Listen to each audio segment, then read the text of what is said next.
කව මහා මංගල සූත්‍රය අරමුණු කරගෙන ධර්මකාරණා ප්‍රමාණයක් පැහැදිලි කරනවා. දැන් සාමාන්‍යයෙන් ගත්තොතින් මහා මංගල සූත්‍රය අපි ආශිර්වාදාත්මක දේශනයක් විදියට තමයි භාවිතාවට ගන්න. තුන් සූත්‍ර දේශනාව හාමුදුරුවන් වහන්සේලා සිද්ධ කරන හැම වෙලාවකම මහා මංගල සූත්‍රයත් නිරන්තරයෙන් සජ්ජායනා කරනවා. ඒක මිනිස්සු අතරට ගිහිල්ලා තියෙන ආශිර්වාදාත්මක දේශනාවක් ලෙස. හැබැයි මේ සූත්‍ර දේශනාවේ තිබෙන දාර්ශනික හරය එහි තිබෙන ධර්මානුකූල පැහැදිලි කිරීම මොනවද කියලා හොඳ අවධානයක් යොමු කරාට පස්සේ පේන දේ තමයි ආරම්භයේ ඉඳලා කෙනෙක් නිවන් දැකීම දක්වා යන විධිමත් ගමනකට අදාළ තොරතුරු ටිකක් තමයි මේ සූත්‍රයේ තියෙන්නේ. අපි හැමතිස්සෙම කරන්නේ සූත්‍රයේ එක එක තැන් වලින් ගාථා අරගෙන තේරුම් ගන්න එකනේ. දැන් අම්මට තාත්තට සැලකීම ගැන කියනකොට අපි මාතා පිතු උපට්ඨානං කියන ගාථාව ගන්න. හැබැයි ඒ ගාථාව අපි ගන්නෙ තව සමස්ත ගාථා පද්ධතියක එකක් විදියට. එතකොට වෙන දේ තමයි මහා මංගල සූත්‍රය සම්පූර්ණයෙන්ම මේ ලෝක ජීවිතයට අදාළ එකක් විදියට තමයි අපි විග්‍රහ කරගන්නේ. මහා මංගල සූත්‍රය මේ ලෝක ජීවිතයට අදාළයි. හැබැයි එහි ඒ මහා මංගල සූත්‍රයේ තියෙන ධර්ම කරුණු පුහුණු වෙන කෙනා අවසාන වශයෙන් නවතින්නේ නිර්වාණ අවබෝධය. එකින් එක ඒ කරුණු ටික පුහුණු වෙලා ගියොත් දැන් බාහු සත්‍යංච කියන තැනින් අපි පටන් ගන්න ඕනේ බහුශෘතකමින්. දැනුම කුසලතා ආකල්ප වලින් පටන්ගෙන ඊළඟට ගිහිල්ලා අන්තිමටම කියනනේ පුට්ටස්ස ලෝක ධම්මේහි අටලෝ දහමින් කම්පා නොවන තැනට. අටලෝ දහමින් කම්පා නොවෙන්නේ මම දන්න තරමට රහතන් වහන්සේලා විතරයි. අනිත් හැම මිනිස්සෙක්ම කම්පා වෙනවා. ලාභ එනකොට, අලාභ එනකොට, නිന്ദා එනකොට, ප්‍රශංසා එනකොට අපේ හිතේ අඩු වැඩි වශයෙන් කලබලයක් එනවා. ඔයත් අංගේ එන තරමට මගේ නොවෙන්න පුළුවන්. මම සමහර ඒවායිදි කලබල වෙන තරමට ඔයත් කලබල නොවෙන්න පුළුවන්. හැබැයි අපි කවුරුත් තාම කලබලයි. ඇයි? අපි තාම සම්පූර්ණයෙන් ක්ලේශයන් නැති කරලා නැති නිසා අපේ ඇතුලේ තියෙන මේ මමත්වයත් එක්ක කලබලයක් ඇතුලේ හට ගන්නවා. ඒක බලක්වන්න අමාරුයි. මට කොහොමුණත් මූලිකව කියන්න ඕනි දේ මහා මංගල සූත්‍රයේ පැහැදිලි කරන්නේත් නිවන් දැකීමේ මගම තමයි. ඒ සූත්‍රය මුල ඉඳලා ඔය ඇත්තෝ අරගෙන කියවලා බලන්ට හොඳට එතකොට තේරෙයි මේ අන්තිමට බිහි වෙන්නේ රහතන් වහන්සේ නමක් නේද කියන එක. ඒක විධිමත්ව මුල ඉඳලා කියවන්න ඕන. මම අද ඔබට අරගන්නෙත් ඒ සූත්‍රයේ තිබෙන එක ගාථා පාඨයක්. කන්තිච සෝවචස්සතා සමනානංච දස්සනං කාලේන ධම්ම සාකච්ඡා ඒතං මංගල මුත්තමං. දැන් එහි වදන් කීපයක් තියෙනවා. පළවෙනි එක තමයි කන්ති. කන්ති කියන වචනය ඔබ හොඳට හුරු පුරුදු වචනයක්. ඉවසීම කියන්නේ. කන්ති කියලා කියන්නේ ඉවසීම. දැන් ජීවත් වෙන්න යම් කිසි කෙනෙක් තවත් කෙනෙක් එක්ක වැඩ කරද්දී ඉවසන්ට දරන උත්සාහය කියන්නේ මොකක්ද කියලා ඇත්තටම බැලුවොත් මේ කෙලස් ටික පාලනය කරගන්න දරන උත්සාහය. ඉවසන්න වෙලා තියෙන්නේ මොකක්වත් නෙවෙයි. අපේ හිත ඇතුලේ ඉස්සරහට එන නැගිටලා එන කෙලස් ටික තමයි ඉවස ගන්න. දැන් රාගය ඉවස ගන්න ඕනේ. රාගය ඉවසගත්තේ නැත්නම් ඔය ඇත්තෝ කාම මිත්‍යාචාරයටයි මම කාමුක සැප විඳින්නටයි. රාගය ඉවසුවේ නැත්නම් ඒක නෙවෙයි. හාඳුරු කෙනෙක් නම් උන්වහන්සේ කාමුක ආස්වාදයකටයි ඔය ඇත්තෝ කාම මිත්‍යාචාරයටයි. ගිහියෝ නිසා. දැන් ගිහියන්ට නීත්‍යානුකූල සීමාවේ කාමයේ විඳින්න පුළුවන්. එතකොට අර ඉවසීමෙන් හාමුදුරුවෝ සම්පූර්ණයෙන්ම කාමයට යන එකෙන් වළකිනවා. ගිහියෝ කාම මිත්‍යාචාරයට යන එකෙන් වළකිනවා. එතන තමයි ඉවසන්න. කන්ති ඕනි තින්. ඊළඟට ගත්තහම ද්වේෂය. ද්වේෂය අපි ඉවසගත්තේ නැත්නම් අපි දෙගොල්ලම තවත් කෙනෙක් නසන තැනට යන්න පුළුවන්. ඊළඟට iriසියාව නේද? ඉස්සා කියලා මනෝභාවයක් අපිට තියෙන්නේ. අනික් කෙනාගේ සැපය උහුලා ගන්න බැරි කම. ඒක දරා ගන්න බැරි වුණොත් ඒක ඉවස ගන්න බැරි වුණොත් ඉරිසියාව ආපු වෙලාවට අපි ව්‍යාපාදයේ දක්වා යන්න පුළුවන්. ඒ කියන්නේ එයා කොහොම හරි නැසන තැනට, එයාට ඒ සැපය ගෙනල්ලා දීපු සම්පත් ටික නැති කරන තැනට අපි ගමන් කරන්න පුළුවන්. එතකොට මූලිකව තේරුම් ගන්න මෙතන කන්ති කියලා කියන්නේ මොකද්ද? ක්ලේශ ධර්මයන් ඉවසා දරා ගැනීමෙන් යුක්තව කෙලස් පාලනයකට යෑම. ඉවස ගන්න. ලේසි දෙයක් නෙමෙයි මේක. හරි දුෂ්කරයි. ක්ලේශයන් ඉවසනවා කියන එක අතිශයින් දුෂ්කර වැඩක්. දැන් රාගය කියන එකම මනෝභාවය අරන් අපි බලමු. රාගය කියන්නේ ඇලීම කියන එක. දැන් ඇලීම කියන මනෝභාවය අපේ හිතේ පැන නැගුණට පස්සේ එන දේ තමයි ඒ දේ මගේ කරගන්නකම් සැනසෙල්ලක් නැතුව යනවා. දැන් අපි කොයිකට ඇලුනත් ඒ ඇලිච් එක ඊළඟට ඕනි කරන්නේ මගේ කරගන්න. මගේ කරගත්තට පස්සේ ඕන වෙන්නේ දිගටම මට ඕන විදියට පවත්වාගෙන යන්න. එතකොට අපිට මේ එන හැඟීම පාලනය කරගන්න, දරා ගන්න, ඉවස ගන්න අපිට නොහැකි වුණාට පස්සේ තමයි අපි ඊළඟට රණ්ඩු කරනවා, බැන ගන්නවා නේද? වැරදි ක්‍රම පාවිච්චි කරලා ඒක මගේ කරගන්න පුළුවන් තරම් ධෛර්යය දානවා. මේක හොඳට අවබෝධ කරගන්න ඕන එක. ඒ නිසා අපි මෙහිදී ඉවසීම ලෙස පළවෙනියෙන්ම ප්‍රගුණ කරන්න ඕනි එක තමයි නිවන් දකින්න හිතන නිසාත් හොඳට ජීවත් වෙන්න හිතන නිසාත් සදාචාර සම්පන්නව කන්තිම තමයි. ඉවසීමම තමයි ප්‍රගුණ කරන්න. දැන් සාමාන්‍යයෙන් අපි ධර්මයේ සාකච්ඡා කරද්දී ඉවසන්න කියන්නේ කේන්ති ගන්න වෙලාවට විතරයි. නේද? දැන් අපි කවුරු හරි කේන්ති අරන් ඉන්නව දැක්කොත් කියනවා ඉවසන්න කියලා. කේන්ති අරන් ඉන්නකොට විතරක් නෙවෙයි ආසාව වැඩි වෙලාටත් ඉවසන්න ඕන. ඊර්ෂියාවත් ඉවස ගන්න ඕන. මාන්නෙත් ඉවස ගන්න ඕන. ඉවස ගන්නවා කියන්නේ ඒක තමන්ගේ ඇතුළෙන්ම තමන් මොකක් හරි ක්‍රමවේදයක් හදා ගන්න ඕන. ඒවා එළියට දාන්නේ කොයි සීමාවෙද මොන ක්‍රමවේදයකට. හොඳටම ඉවස ගන්නවා කියන්නේ එයා ඒවා ඇතුළෙම ක්ෂය වෙන්න දෙනවා කියන්නේ. දැන් සමහර මනෝභාවයන් තියෙනවානේ. දිගටම දරාගෙන හිටියට පස්සේ ඒවා ටික ටික ක්ෂය වෙලා යනවා. ඊට පස්සේ මේ මනෝභාවයන් ඇත්තටම එන්නේ නැති අවස්ථා තියෙනවා. අර ඒක අර දැඩිසේ මූලිකව ඉතින් අර ලබන පුහුණුවත් එක්කයි ඒක වෙන්නේ. ඒ නිසා උත්සාහ කරන්න. එක ක්ලේශයකට විතරයි දැන් ඔබ ඉවසීම පාවිච්චි කරන්නේ නේද? ද්වේෂයවම විතරයි තරහ ගන්න එපා කියලා විතරයි අපිට කියලා තියෙන්නේ නෑ. බුදුහාඳුරුවෝ මේ කන්ති කියන වචනය ඇතුලේ තරහ ඉවසන්න කියනවා, ඊර්ෂියාව, මදය, මාන්නය, කුහකකම, විචිකිච්ඡාව නේද? මේ සක්කාය දිටි මේ හැම එකක්ම අපි ඉවස ගන්නටම ඕනි. හැබැයි ඉතින් කන්ති කියන එකට ඉවසීම කියන එකට යද්දී දුෂ්කරතා පැනනගින. නේද? දුෂ්කරතා පැනනගින. දැන් ඔය ඇත්තන්ට රාගය හරි ද්වේෂය හරි මං කිව්වට ඉවසන්න කියලා. ඒක ඉවසීම කියන එක ප්‍රායෝගිකව කරන්න යද්දී ප්‍රශ්න ටිකක්. කොහොමද ඉවසන්නේ? නේද? මගේ ළමයි මට ඕනි විදියට වැඩ කරන්නේ නැත්නම් කොහොමද ඒක මම ඉවසන්නේ කියලා එකක් එනවා. පළවෙනි එක තමයි එහෙම ඉවස ගන්න ඕනි නම්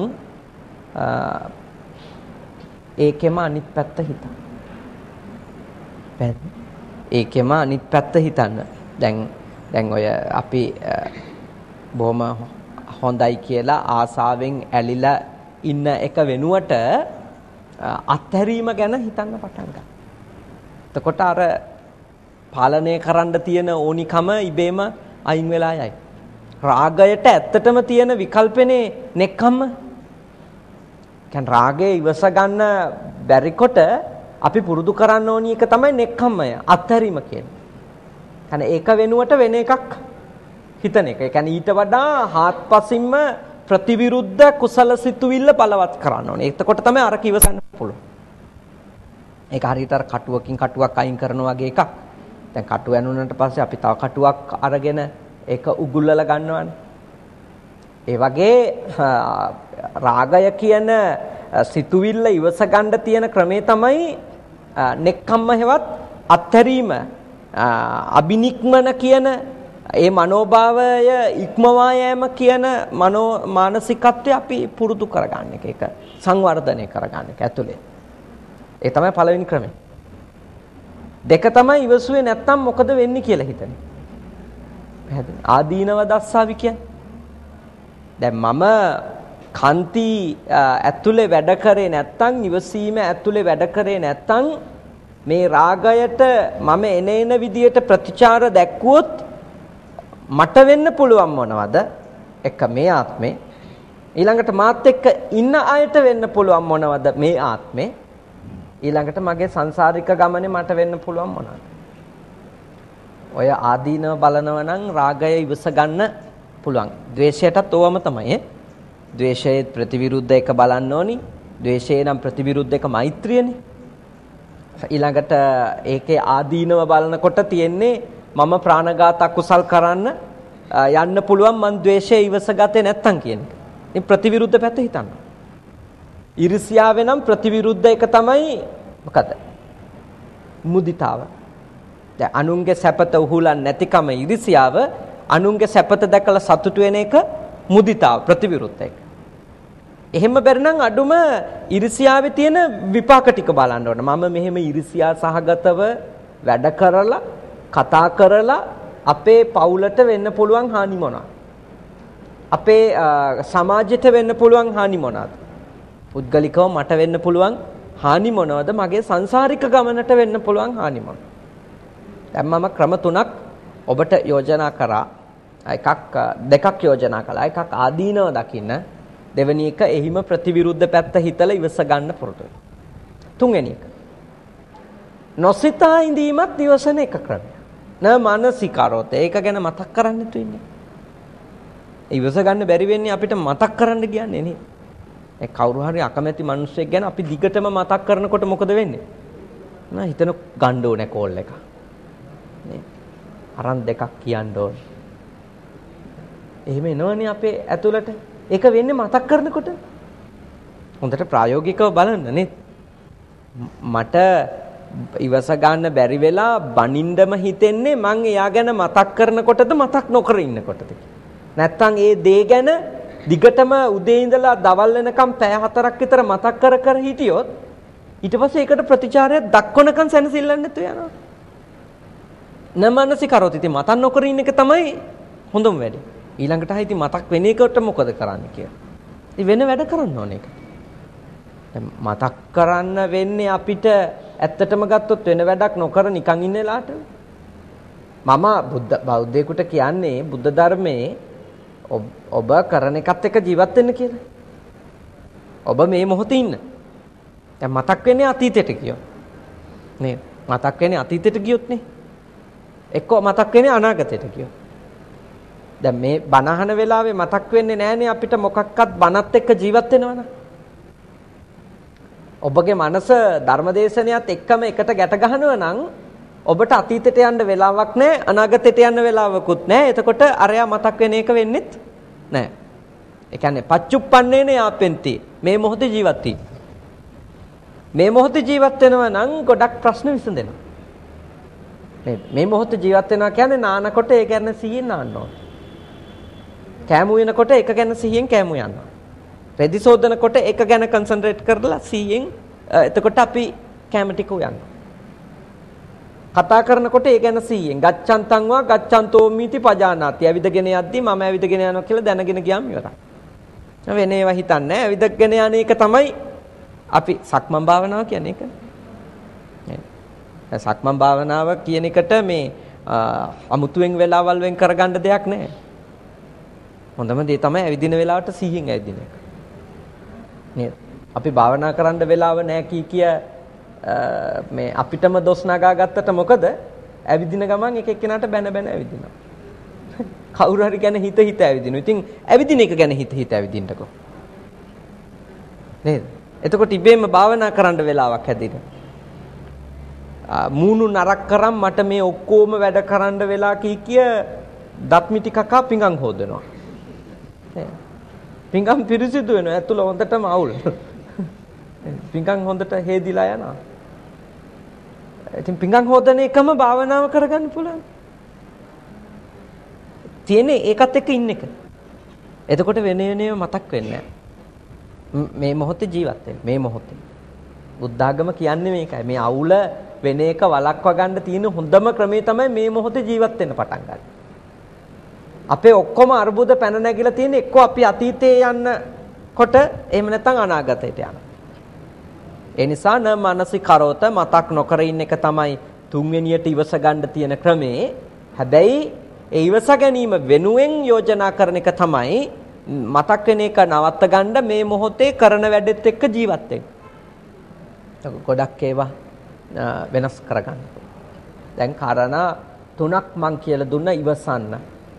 පළවෙනි එක ගැන හිතන්නේ නැතුව වෙන එකක් ගැන හිතන්න. දෙවෙනි එක ඔය හිත ඉන්න එකේම දිගටම ගියොත් වෙන්න පුළුවන් නරක ප්‍රතිඵල මොනවද කියලා හොඳට බලන්න. මම මේකේ දිගටම ඉවසිල්ලක් නැතුව මං හිත ගිහිල්ලා මට වෙන්න පුළුවන්. සසර ගමනට මගේ මොනව වෙයිද? තුන්වෙනි එක මතක් නොකරම ඉන්න. හතරවෙනි එක තමයි දැන් ඔය සමහරු ගැන ඔය කිව්වට මතක් නොකර ඉන්න කියලා එහෙමත් බෑනේ. කණ්ඩ ගියත් මතක් වෙන්නේ ඒක, නාන්න ගියත් මතක් වෙනවා නේද? පොල් ගාන කොටත් හිරමනේ පොල් කෑල්ල තියෙද්දි මතක් කර ඉන්නවා. ඒ මතක් වෙන එලාල් තියෙන. එලාට මතක් නොකර ඉන්න මතක් කරා. හැබැයි සිහියෙන් මතක් කරා. පැහැදිලි නේද? එතකොට මේ මතක් කරන එකත් සිහියෙන් මතක් කරා. සිහියෙන් මතක් කරගෙන එයාට කැමැත්ත හරි අකමැත්ත හරි හටගත්තනේ යම් කිසි අවස්ථාවක අන්නේ මූල හේතුව හොයාගන්න.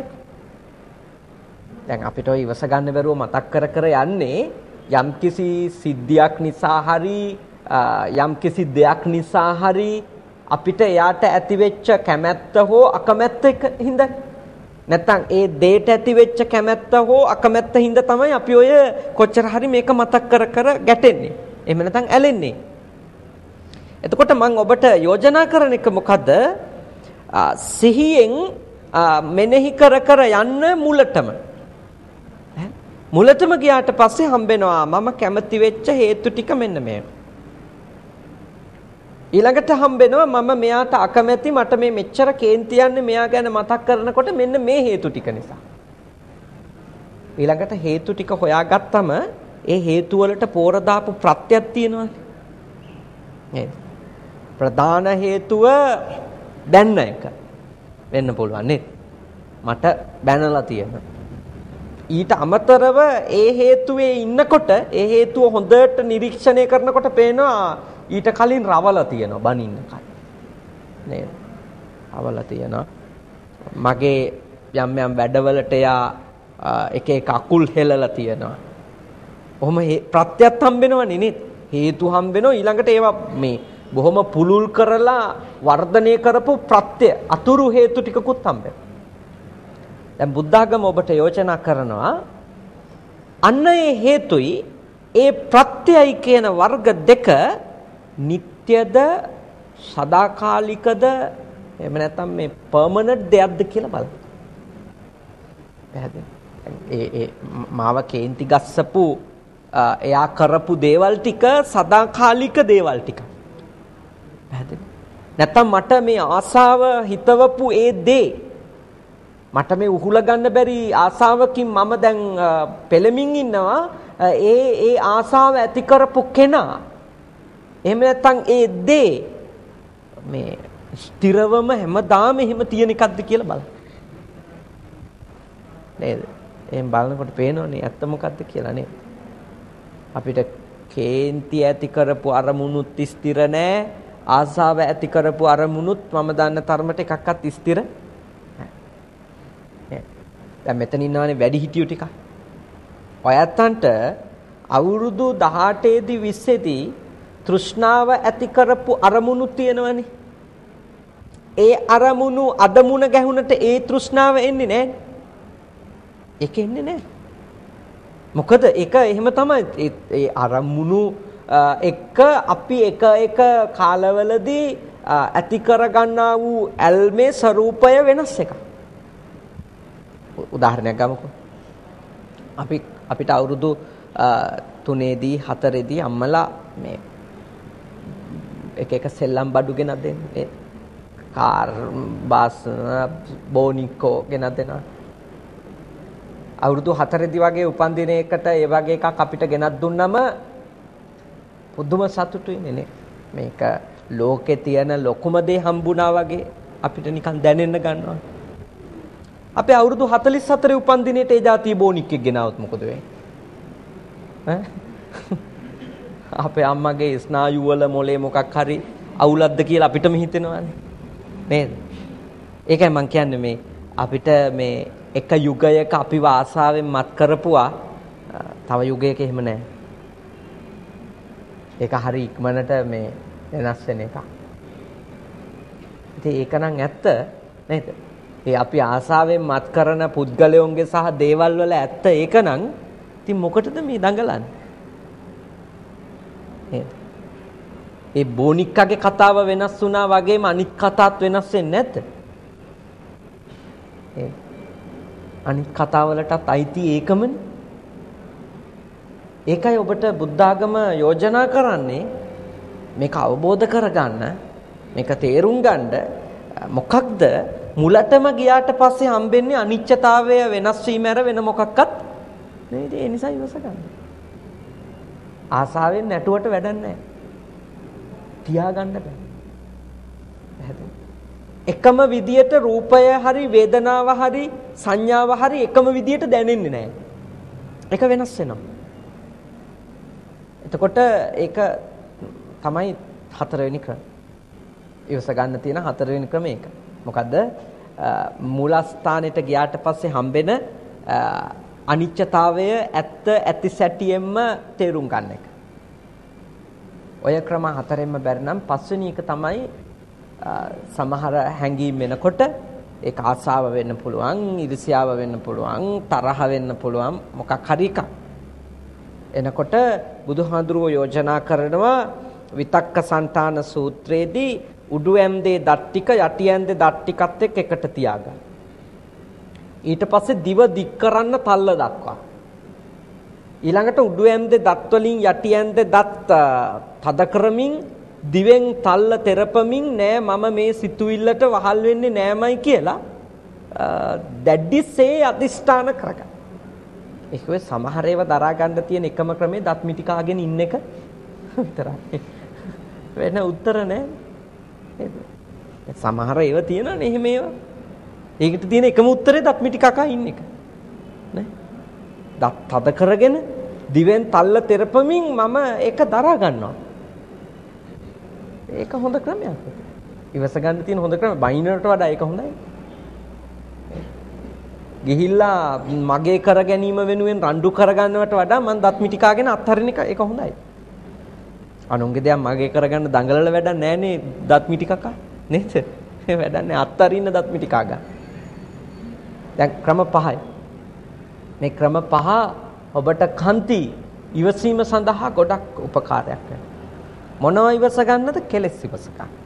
වෙන මොකක්වත් නෑ. අනිත් කාරණා ඔක්කොම ওই ටිකට අයිති ඉන්නේ නේ. අපි කරන වැඩයි ඔක්කොම ටික අයිති. රාග, ద్వේෂ, මෝහ වලට ඔය අනිත් ඔක්කොම දේවල් අයිති ඒවා. ඉතින් රාගයයි, ద్వේෂයයි, මෝහයයි ඉවස ගන්න පුළුවන් නම් ඕවා එන වෙලාවට මේ ක්‍රම වලින් දරා ගන්න ඔබ ක්‍රමයක් හදාගත්තොත් ඔබේ ක්‍රමය ඔබ තමයි තීරණය කරන්න ඕනේ. මම මේ ක්‍රම කීපයක් යෝජනා කළා. මම මේකෙන් පාවිච්චි කරන ක්‍රමය මොකක්ද කියලා ඔබයි තීරණය කරන්න ඕනේ. එතකොට ඒ අනුව සෑහෙන ඉවසීමකට යන්න පුළුවන්. දැඩිස්සේ අපි එක අවුරුදු 10ක් එකක් ඉවසලා පාලනය කළොත් එන විදියට මේ යන්න දෙන්නේ නැතුව සිතට එක සිතුවිල්ලක් අපි අවුරුදු 10ක් පාලනය කරොත් ඒක ක්ෂය වෙලා යනවා. ඒකයි බේම දන්නේම නැතුව ඊට පස්සේ එහෙම එකක් නැහැ. ඒක ෂේ වෙලා ගිහිල්ලා. එහෙම පුළුවන්. ඒ නිසා ඔබ ඇතැම් මනෝභාවයන් එක්ක මේ ඉවසීම අවශ්‍යයි. ඉතින් ඔබේ දරුවන්ට උනත් කියලා දෙන්න ඕනි ඒක කන්ති කියන්නේ ඒක. මොකද කෙලස් ඉවසා ගැනීම තමයි පළවෙනි. ඊළඟට සෝවචස්සතා නේද? කන්තිච පළවෙනි එක ඉවසීම, දෙවෙනි එක සෝවචස්සතා සුවච බව. කීකරු බව කියන එක නේ. එතනදී සෝවචස්සතා කියලා කියන්නේ කීකරු වෙන්න කියලා කියන්නේ දහමට, විනයට කීකරු වෙන්න ඕනේ. එතකොට අර කෙලෙස් ඉවසා දරා ගන්න කෙනාට ඒ සෝවචස්සතාත් උදව්වක්ද නැද්ද? ලොකු උදව්වක්. මම ධර්මයට කීකරුයි නම් මම ගොඩක් තැන්වලදී ඉවසයි.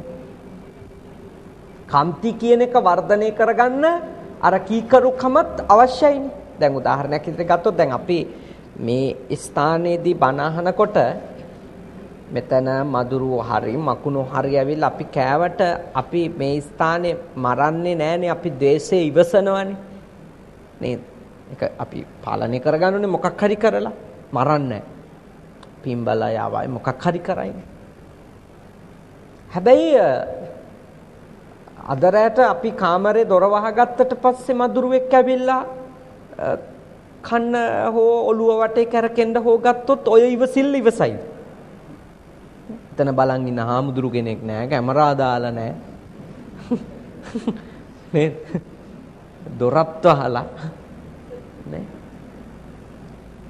ඒක යන්නේ තෙන්දි තමයි අර මේ සෝවචස්සතාව ඕනේ. මම ධර්මයට කීකරුණා. මම විනයට කීකරුයි නම් බලන් ඉන්න කෙනෙක් නැහැ. බලන් ඉන්න කෙනෙක් නැතුණාට මම කීකරු වෙලා තියෙනා වූ ධර්මයේ විසින් මාව දැඩි පාලනයකට ගෙනියනවද නැද්ද? ස්ථිරයිනේ, මතක් කරලා දෙනෝනේ මේ ඔයා කරන්න යන මේ වැඩේ. ඒ නිසා මම හිතන්නේ අපි හරි ආස අනිත් මිනිස්සු අපිට කීකරු කරගන්න. නේද? ඕකනේ දැන් කොච්චර හරි කට ඇරියොත් කියන්නේ මේ වැඩිහිටියන්ට කීකරු වෙන්න. නේද? ඒක වැදගත් කාරණයක් නෙමෙයි. වැඩිහිටියන්ට කීකරු වීම කියන එක ඒක මහ පටු කරලා අරන් තියෙන්නේ ඔය කීකරුකම කියන්නේ. ධර්මයටයි විනයටයි කීකරු වෙන. කවුද? කවුරුත්. හිතන මේ ළමයි වැඩිහිටියන්ට කීකරු වෙන්න ඕනි, ළමයි වැඩිහිටියෝ කියන එක අහන්න ඕනි කියන එක නෙමෙයි වැදගත්. ළමයි අම්මලා තාත්තලායි ආච්චි අම්මලා සීයාලායි ඔක්කොම ධර්මයටයි විනයටයි කීකරු වෙන්න. එතකොට අපි කන්ට්‍රෝල් කරන්නේ කවුද? ධම්ම සහ විනය නේ. ධම්මෝ හවේ රක්කති. අපි ඒ ධර්මයට අනුව ජීවත් වෙනකොට අපේ පස්සෙන් කවුරුවක්වත් එන්න ඕනේ නැහැ. දැන් ළමයා දහම් පාසලෙන් අයින් කරනවා නේද? දහම් පාසලෙන් අයින් කරලා O level වලට පන්ති දානවා. හැබැයි පන්ති දාලා අම්මා ගේට්ටුව රකින්නවා. නේ? දූ පරිස්සම් කරගන්න. පුතා පරිස්සම් කරගන්න. ඔක් කවද කරන්නද? ඊට වැඩිය හොඳයි ඒ ළමයා දහම් පාසලට යවලා එයාට පවට ලැජ්ජාවයි බයයි ඇති කරා. ඊට පස්සේ පස්සෙන් යන්න දෙයක් නැහැ. මොකද ඔය පස්සෙන් ගිහිලා රැක්කාය තමයි ඔක්කොටම කලින් ගිහින් තියෙන්නේ. නේද? ඒ නිසා බොරු වැඩ කරන්න එපා. නේද? බොරු වැඩ කරන්න එපා. ඇත්ත වැඩක් කරන්න. ඇත්ත දේ තමයි කොයිබ තනියෙන් ගියත් පව් නොකර එන තැනට තමන්ගේ ළමයා හදන්න. ඊක හදන්න මේ බය කරලා පොළු අරගෙන ඔක කරන්න බෑ. ඒ ළමයාට පව පින කියලා දෙන්න. කුසලයේ අකුසලයේ කියලා දෙන්න. ඒව කියලා දීලා හිරියොතප් දෙක ඇති කරන්න. මොකටද? පව් කරන්න. පව් කරන්න බයයි, පව් කරන්න ලැජ්ජාවයි ඇති වුණාට පස්සේ ඉතින් අම්මා බලන් ඉන්නවද කියන එකක් නෑ. එයා බය පව් කරන්න. එයා මේ ලැජ්ජ පව් කරලා ජීවත් වෙයි. එතකොට අපිට පස්සෙන් යන්න දෙයක් නැහැ. අපි කෙනෙක්ගේ පස්සෙන් යන්න ඕනේ එයා වැටෙනවා නම් නේ. අල්ලගන්න. ඊයරුණුකොට මේ හොර වැඩ කරයිද, කපටිකම් කරයිද? එහෙම මහත්තුරුන්ගේ පස්සෙන් යන්න පුළුවන්. නෝනලගේ පස්සෙන් යන්න පුළුවන්ද? මොන විහිළු ජීවිතයක්ද එහෙම උනොත්? මේ ලෝකේ කොහොමද එතකොට ජීවත් වෙන්නේ නේද? මේ එක එක්කෙනාගේ පස්සෙන් ගිහිල්ලා පරීක්ෂා කර එහෙම ජීවත් වෙන්න බෑ. තම තමන් පවට ලැජ්ජ වෙන්න ඕන. තම තමන් පවට බිය වෙන්න ඕන. මේක ළමයි විතරක් කරන්න ඕනි එකක් නෙවෙයි. හඳුරුවෝ වෙච්ච මමත් එහෙම වෙන්න ඕනේ. ගිහියෝ වැඩිහිටියෝ වෙච්ච ඔය ඇත්තොත් එහෙම වෙන්න ඕනේ. ඉතින් වැඩිහිටියෝ වෙච්ච අපි පවට ලැජ්ජයි නම් පවට බයයි නම් අපි දහමට විනයට කීකරුයිනේ. අපේ ළමයිත් එහෙමනම් එතකොට ඒගොල්ලොත් දහමට විනයට කීකරුයි. ඒගොල්ලෝ දහමට විනයට කීකරුයි කියන්නේ ඉබේම අපිටත් කීකරුයිනේ. එතනට තමයි හදාගන්නේ. දැන් මේ හැම එකක්ම අපි කරගන්නේ ධර්මයේ අතිශයින් සරල කරලා අරගෙන පටු කරගන්න. අපිට ඕනි එක කරගන්න ඒ ධර්මයේ ඒ කොටස අරගන්න. ඒක කපටි ලෙස පාවිච්චි කිරීමක් විතරයි නේද? අපේ මතය ක්‍රියාත්මක කරගන්න අපේ අරමුණ අනිකාලව්වා මේ කරව ගන්න ඕනි කමට අපි දහම පාවිච්චි කළ වැඩ නැහැ. මොකද දහමේ කපටින්ට පස්සේදී දුකම තමයි උරුම වෙලා තියෙනවා පේන්නේ. බුදුහාඳුරු පාවිච්චි කළ වැඩ නැහැ මේ අපේ වැඩවල. අපි දැනගන්න ඕනි මම මේ කරන එක හරිද? දහමට එකඟද? විනයට එකඟද? මට මේකෙන් කුසල්ද වැඩෙන්නේ? මම මේකෙන් අකුසල්ද වඩාගන්නේ නේද? සත් තනියම හිතන්ට නේද? එතකොට සෝවචස්සතා ඔබ ධර්මයටයි විනයටයි බොහොම කීකරු කෙනෙක් බවට පත් වෙයි. එතන කීකරුයි කියන්නේ ඉතින් ඔබ නිවන් මාගේ තව පියවරක් ඉස්සරහට යනවා කියන එක. ඒ කියන්නේ එතකොට ඔබ ධම්මාදිපතේය සීල ධර්මයේ ආධිපත්‍ය පිළි අරගෙන සිල් රකින්න කෙනෙක්. ඒ නිසා මේ ගමන යන්න මොකද මහා මංගල සූත්‍රයේ නිවන් දකින්න ක්‍රමේ තමයි මේ පැහැදිලි කරලා තියෙන්නේ. එක කන්ති ඔබේ ආසාවන් ඉවස ගන්න, දෙක ඔබේ හැඟීම් ඉවසා ගැනීම වෙනුවෙන් ඔබ ධර්මයටයි විනයටයි කීකරුයි. තුන්වෙනි එක තමයි සමනානංච දස්සන. නිතරම ඔබ ශ්‍රමණයින් වහන්සේලා දකින්න ඕනේ. ඇයි දකින්න ඕනේ? ඒකෙන් ඔබට එනව ඉලක්කයක් ඔබේ ගමනට මොකද්ද එන ඉලක්කය? මමත් මේ සාමින්වහන්සේ අත්විඳින අත්හැරීමෙන් විඳින සුවය මමත් විඳින්න ඕනේ. නේ? අර ඉවසගත්තුවා අර දරාගත්තුවා නේද? ධර්මයට විනයට කීකරු වෙලා පාලනය කරගත්තු දේවල් ඕනි වෙලාවක නැගිටින්න පුළුවන් නේ. එතකොට හැමතිස්සෙම හීනයක් තියාගන්නවා මමත් කවදා හරි අත්හරිනවා. ශ්‍රමණයින් වහන්සේලා දැකීම ඇතුලේ පළවෙනියටම එන්නේ ඒ අරමුණනේ එන්න ඕනේ. ඒක වෙන මොකක්වත් නෙවෙයි. ඉතින් හාඳුරු කෙනෙක් දැක්කම අපිට එන්න ඕනේ මේ අපි විඳින දුක විඳින්නේ මේ ගෘහස්ත ජීවිතය තුල අපි දිගටම ඇලි ඇලි ඉන්නේ හින්දා. එතකොට මගේ නිවන තියෙන්නේද අත්තරලා යෑම ඇතුලේ කියන එක තමයි ශ්‍රමණයින් වහන්සේලා දකිද්දී අපිට එන්න ඕනේ පළවෙනිම හැඟීම. අතයිතෙන් ඒක නෙමෙයි නේද? උදේට දැක්කොත් හිතනවා යන්න හොඳ නැහැ විනාඩි 5ක් පරක්කු වෙලා යන්න ඕනේ මේ මලගේ අද්ද දන්නේ මේ ඒක අපි ඔය මොන තරම් වැඳ කිව්වත් අපේ ඔළුවේ තාම අර මෝඩ සංකල්ප ටිකක් වැඩ කරනවා. ඒ වයින් ගැලවෙන එක ගොඩකට අමාරුයි තාම. මම ඔබට සීකරන්නේ මේ ශ්‍රමණයින් දකින්න කියන්නේ නිතරම ඔබේ අරමුණ මතක් කරගන්න. ඔබට තියෙන්නේ අත්හැරීමයි. ඔබට තියෙන්නේ නිවන් දැකීමයි.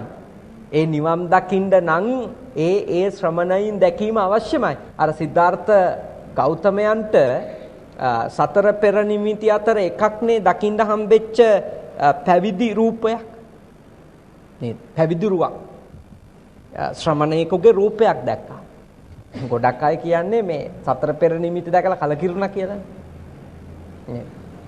මං හිතන්නේ අර අපි කියන අර්ථයෙන් කලකිරුණා නෙවෙයි.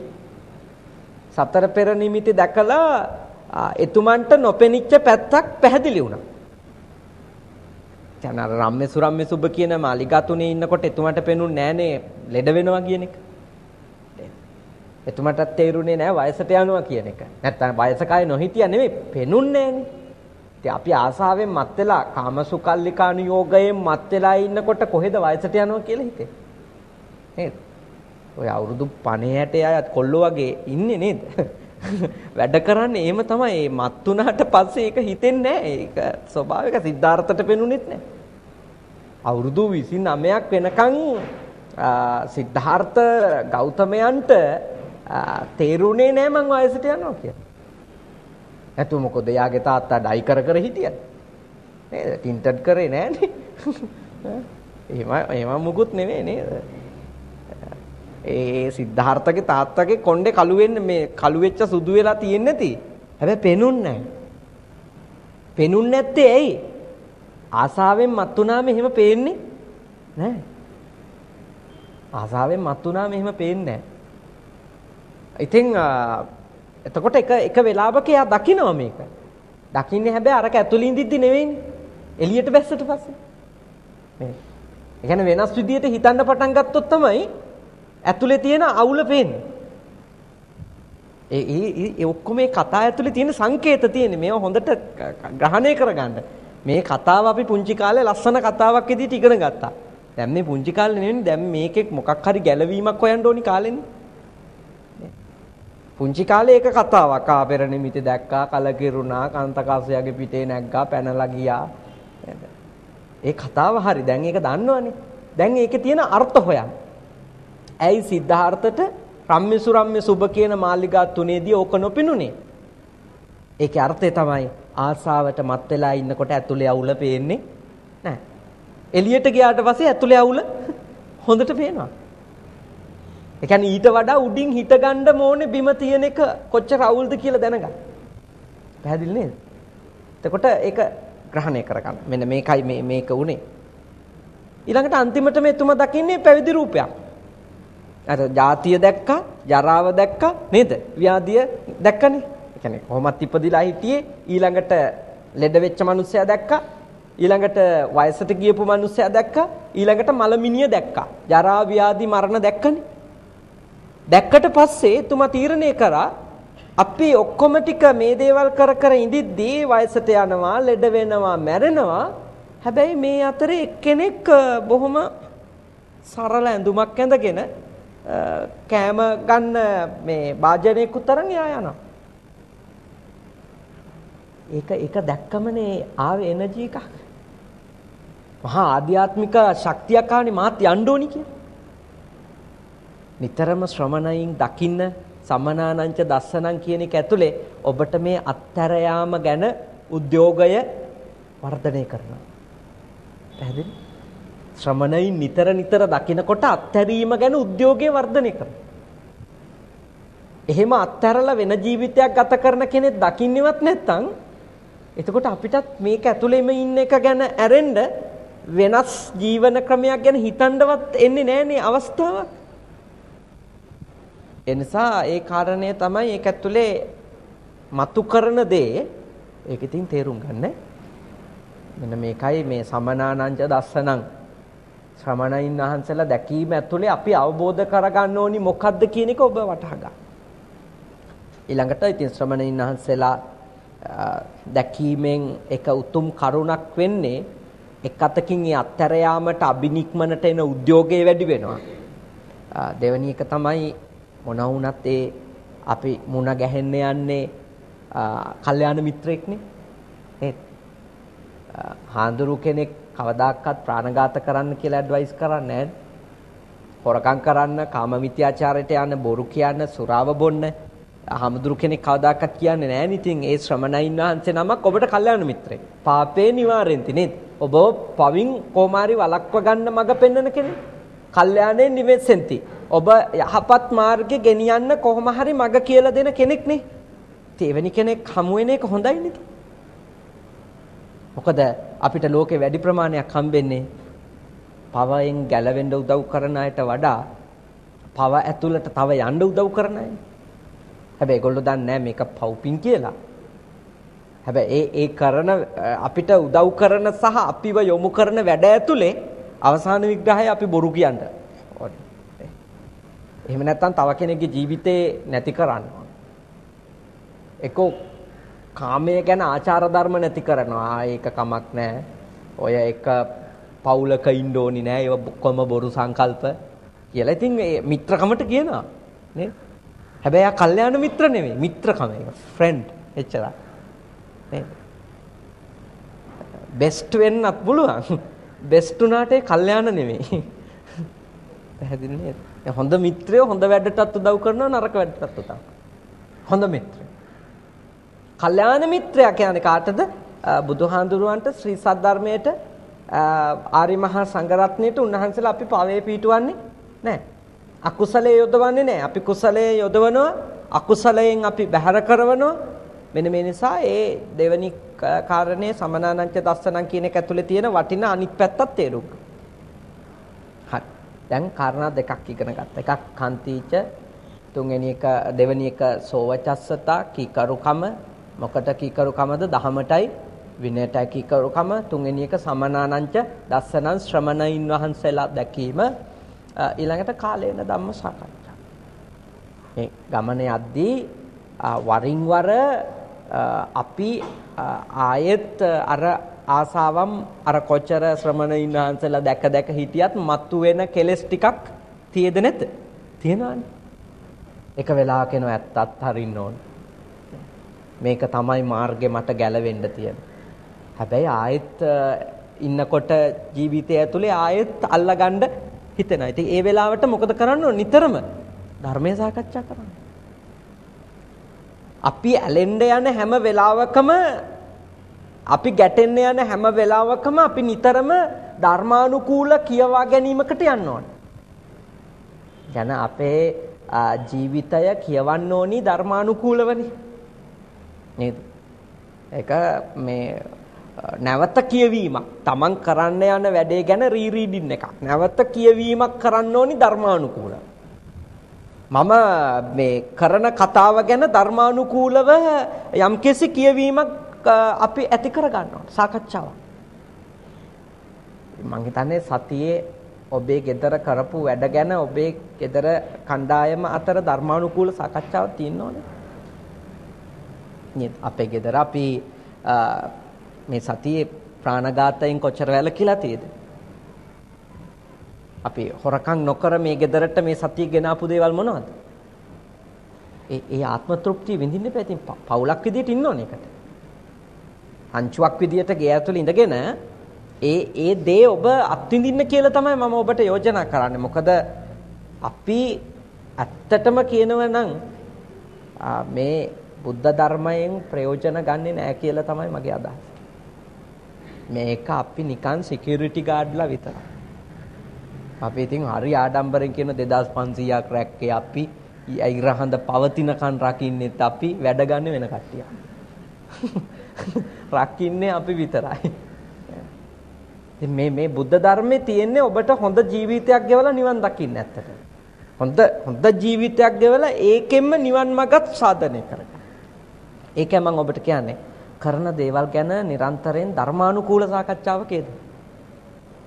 බිරිඳ සැමියා නේද? දරුවෝ ටික මේ ඇත්තෝ නිතරම ධර්මානුකූල සාකච්ඡාවන්හි නියැලීම අවශ්‍ය කරනවා. මොකද එවැනි ධර්මානුකූල සාකච්ඡාවක නියැලෙන කොටයි තමන් මේ යන්නේ කුසල මාර්ගෙද අකුසල මාර්ගෙද කියලා තේරෙන්නේ. තමන් මේ පවටද ඇලෙමින් තියෙන්නේ නැත්නම් කුසලයටද ඇලෙමින් තියෙන්නේ කියලා මේ සාකච්ඡාව කළොත් නේ තේරෙන්නේ. අපි ධර්මය කතා කරන එක ධර්මයේ සාකච්ඡා කරන එක නවත්තපු ගමන් අපිට යථාර්ථවාදී විවේචනයක් කරන්න ක්‍රමයක් නැතුව නේද? අපි මේ කරන වැඩ ගැන ඇත්ත විවේචනයක් ලබා දෙන්නේ ශ්‍රී සද්ධර්මයෙන්. තරහ නැතුව, අපි ගැන කේන්තියක් නැතුව, අපි ගැන ආසාවකින් මත් වෙන්නේ නැතුව අපි කරන දේවල් ගැන ඇත්තටම විවරණය කරලා දෙන්නේ ශ්‍රී සද්ධර්මයෙන්. ඒක නිතර කතා කරන්නේ. කාලේන ධම්ම සාකච්ඡා කියන්නේ ඒකයි. අර ශ්‍රමණයින් වහන්සේලා හමු වෙමින් එහෙම නැත්නම් අපි දහම් පුස්තක පරිහරණය කරමින් අපි අතර තියෙන්න ඕනි හොඳ සංවාදයක් ශ්‍රී සද්ධර්ම. නිතර සද්ධර්ම සාකච්ඡාවේ ඉන්නකොට ඒක කවදාකවත් නීරස එකක් වෙන්නේ නැහැ. ඒක නීරස එකක් නෙමෙයි. ඒක හරිම රසවත් වෙනවා. මොකද හැමතිස්සෙම දවසේ ක්‍රියාකාරකම් අපි ධර්මානුකූලව විවරණය කරාට පස්සේ අපිටම අපි ගැන hina යන තැන් එනවා.